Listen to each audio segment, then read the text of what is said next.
Who has heard our message and believed it? Who has the arm of the Lord been revealed? He grew up before him like a tender shoot, like a root out of dry ground. He had no beauty or majesty to attract us to him, nothing in his appearance that we should desire him.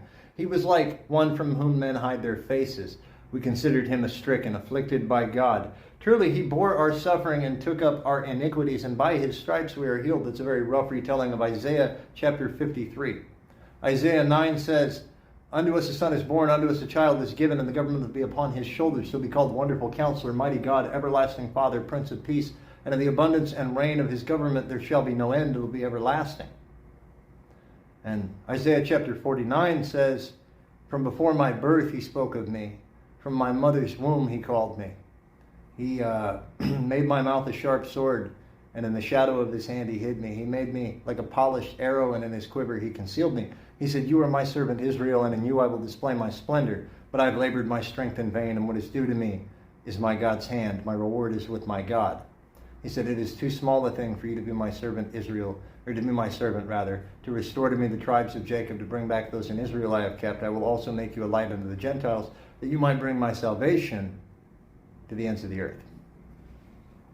Paul tells us, I do not want you to be conceited, brothers, I do not want you to be ignorant of this mystery, brothers, so that you do not become conceited.